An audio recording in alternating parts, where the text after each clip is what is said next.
Cricket is always it is a democratic. ಯಾವಾಗಲೂ democratic ಆಗಿ ಪ್ರಜಾತಾಂತ್ರಿಕವಾಗಿ ಇರ್ತದೆ. ಪ್ರಜಾತಂತ್ರದ ದೇಶದಲ್ಲಿ ಹುಟ್ಟಿದಂಥ ಈ ಕ್ರಿಕೆಟ್ ನಿಜವಾಗಿಯೂ ಈ ಇಂಗ್ಲೀಷರ ಒಂದು ಏನಪ್ಪ ಅಂದ್ರೆ ಪ್ರಜಾಸತ್ತಾತ್ಮಕತೆಯನ್ನು ತೋರಿಸ್ತದೆ ಅಂತ ಅನ್ನೋದ್ರಲ್ಲಿ ಎರಡು ಮಾತಿಲ್ಲ.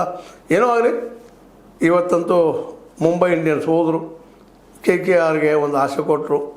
ಇನ್ನು CSK ಇವತ್ತು ಏನು ಮಾಡ್ತಾರೆ ನೋಡುವಂಥದ್ದು. ಇವತ್ತು ಸೋತ್ರ ಮನೆಗೆ ಹೋಗ್ತಾರೆ, ಇಲ್ಲಪ್ಪ ಉಳಿತಾರೆ. ಇವತ್ತು Gujarat Titans versus Chennai super Kings ಮಧ್ಯದಲ್ಲಿ ಸಾಯಂಕಾಲ 7:30 ಮ್ಯಾಚ್ ಅದ. ತಾವು ನೋಡ್ರಿ, ಖುಷಿ ಪಡ್ರಿ. ಆದಷ್ಟು ಖುಷಿ ಪಡೋದಕ್ಕೆ ಹೇಳ್ರಿ. ಇದೊಂದು ಗೀಳಾಗಿ ಅಂಟಿಸ್ಕೊಳಕ್ಕಿಂತಲೂ ಒಬ್ಬ ಒಳ್ಳೆ ಆಟಗಾರದಲ್ಲಿ ಅಡ್ಡಿ ಇಲ್ಲ.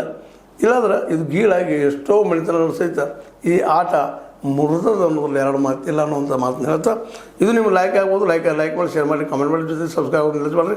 H16 ನ್ಯೂಸ್ ಅಂತ ತಿಳಿಸಿದ್ದಾರೆ ಅನ್ನೋದು ಸತ್ಯದ ಕೈಗಳಲ್ಲಿ ವಂದನೆಗಳು. ಆತ್ಮೀಯ ಸಾರ್ವಜನಿಕರಲ್ಲಿ H16 ಅರ್ಥಾತ್ ಸೀತಾರಾಮದಿಂದ ಒಂದು ಮನವಿ.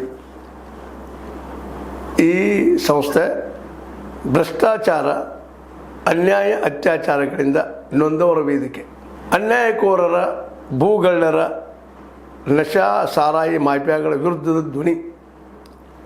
ರೈತರ, ಕೂಲಿಕಾರ, ಕಾರ್ಮಿಕರ, ಬಿದ್ದ ಸಮುದಾಯ ಜನರ ಧ್ವನಿ. ಬೆಂಬಲವಾಗಿ ನಿಂತು ತನುಮನ ಧನದ ಸಹಾಯಕ್ಕೆ ಸಾರ್ವಜನಿಕರಲ್ಲಿ ಕೋರಿಕೆ. ದಾನದ ಸಹಾಯ ನೀಡಿ ಸ್ವಾತಂತ್ರ್ಯ ಪತ್ರಿಕೋದ್ಯಮ ಉಳಿಸಿ ಬೆಳೆಸಿ. ವಂದನೆಗಳು. ತಮ್ಮನ್ನೇ ನಂಬಿರುವ ಮಲ್ಲಪ್ಪ ಇ ಜೋತಾವರ್. ಈ ಕೆಳಗಿನ QR ಸ್ಕ್ಯಾನ್ ಮಾಡಿ ಅಥವಾ ಈ ನಂಬರ್ ಅಂದರೆ 7411402405ಗೆ ಇಲ್ಲ 9686864852ಗೆ ನೀವು ಫೋನ್ಪೇ ಮಾಡಿ, ಪೇಟಿಎಮ್ ಮಾಡಿ ಅಥವಾ ಇನ್ನಾವುದೇ ಮಾಧ್ಯಮದಿಂದ ಗೂಗಲ್ ಮೂಲಕ ಸಹಾಯ ಮಾಡಿ ಈ ಪ್ರಾಮಾಣಿಕ ಪತ್ರಿಕೋದ್ಯಮವನ್ನು ಉಳಿಸಿ ಅಂತ ಮತ್ತೊಮ್ಮೆ ಮನವಿ. ವಂದನೆಗಳು.